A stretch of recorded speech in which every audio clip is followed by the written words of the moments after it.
Now, when Marvin decided to get in law enforcement in 1962, he went to work at Buster Kern, hired him as being a deputy in 1962.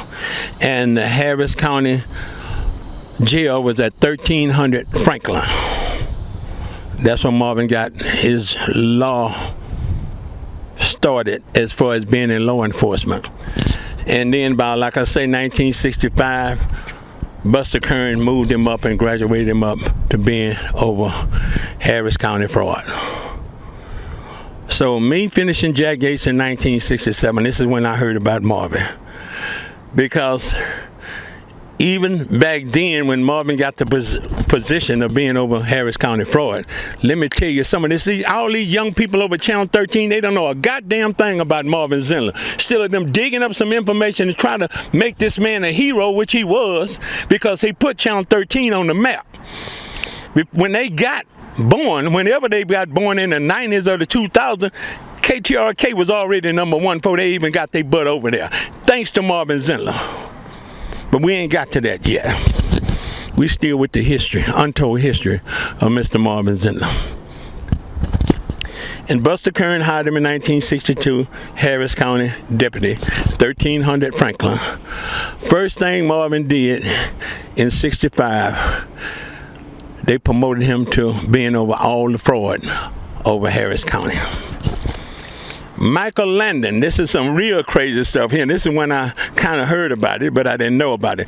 But in 1967, Michael Landon, in case you want to know who Michael Landon is, that's Lil Joe that played on the Ponderosa, the Bonanza.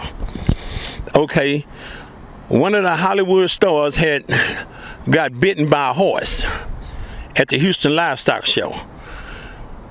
Michael Landon was part of that rodeo because he was a big star at that time for Bonanza. So he informed the people over the rodeo that the horse was dangerous, but they didn't pay no attention to him. Nevertheless, the lady got bitten by the horse, and therefore she was suing the Houston Livestock Show, which was part of Harris County. Now, when they had a trial date for this to go down to find out whether or not Harris County was at fault or what the deal was, they had sent a subpoena, had sent out a letter to Michael Landon, which was in Hollywood, California, filming Bonanza, that he needed to be in court to testify about what he had seen and what he had heard and what he had told the authorities over the Houston Livestock Show. But he didn't show. Okay, now Harris County is part of it now because the city got to turn it over to Harris County. And Marvin Zindler was over Harris County fraud. And this was in his department. So Michael Landon came down in Houston and had forgot about it being subpoenaed. But Marvin Zindler went to the Rice Hotel downtown where Michael Landon was staying at and knocked on the door early in the morning, and Michael Landon was in his pajamas. And he gave Michael Landon a subpoena to bring his butt to Harris County Court because he needed either that or go to jail. Now, that's Marvin Zindler, y'all. This is something you don't know about Marvin. And he was over the county fraud. And then we had another situation. This is way before he even thought about going to Channel 13. See, Marvin was a celebrity from the day he was born, because he was born as one of the sons of Abraham Zindler, and that's Abe Zindler, which they call him. So he was already a star. And when his daddy opened a tailoring shop after he got out of politics, Marvin never really helped his daddy a lot because he had an imagination of being on television. And since Channel 2 didn't hire him because he looked it ugly, so therefore he went into law enforcement. And then, quite natural, Buster Kern hired him and put him at over county fraud. And then later, Buster Kern got sick. This is how Marvin Zindler came to Channel 13. Buster Kern got sick. For about 2 years, he was in and out of the hospital. But at that time, the assistant sheriff was Jack Hurd.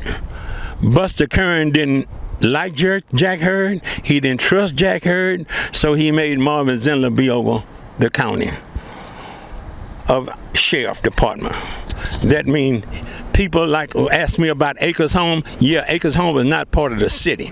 That was part of the county. Yeah, Marvin Zindler policed it, Acres Home out there.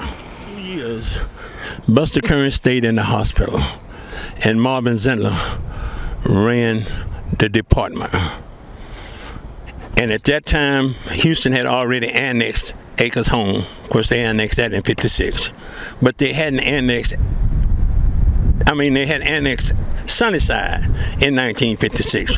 But at the same time, in 1967, they hadn't annexed Acres Home.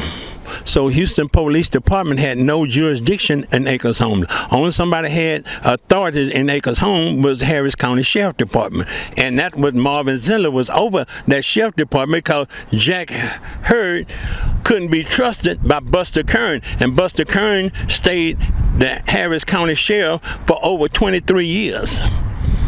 I just let you know how powerful Buster Kern was. So, therefore, when the election came around in 1971, Jack Hurd said the first thing he gonna do if he win to be the county sheriff, the first thing he gonna do is fire Marvin Zindler because he has no experience in being a county sheriff. Because he had been county sheriff, assistant county sheriff under Buster Kern for well over 10 years. But like I say, Buster didn't trust him. And so he ran in to replace Buster Kern in 1971. And the first thing he said, he was going to fire Marvin Zindler. And when the election came in, it was quite natural. It was a phone call. Everybody thought it was the phone call from Buster Kern congratulating Jack Hurd for winning the county sheriff. But instead, it was Marvin Zindler who got on the phone live on TV and telling Jack Hurd he not going to give him the privilege to fire him because he quit. And when he quit, he had already had lined up with Dave Ward to be over Channel 13. When Jack Hurd defeated Buster Kern for Harris County Sheriff, it was Marvin who called Jack Hurd not to congratulate him, but to let Jack Hurd know he quit. And he had been knowing Dave Ward. If you look at any of my videos, you know that I did an exclusive on Dave Ward working at KNUC before he came to Channel 13. So, and Dave used to be out in the field, so he knew Marvin way back then, before he ever came to KTRK. When he was working at KNUC, Marvin was working in the Harris County Fraud Department. So anyway, make a long story short, KTRK was last place. Even KTRH radio had better ratings than KTRK, and that's the twin station. Nobody listened to K2 or look at KTRK. First of all, the news department at KPRC was number one. Why number one? Because it's owned by William Hobby and the Hobby family. And they also own the Houston Post. And they also own KPRC radio. But now, and they had a political hold that Jesse H. Jones and Roy Harfine didn't have. Because like I say, KTRK at that time was owned by Sites Communication. Because Jesse H. Jones and also George Roy Harfine, they had sold the station to Site Communication, and Site Communication owned the network, and that's why KTRH became part of ABC Network, which was Sites Communication.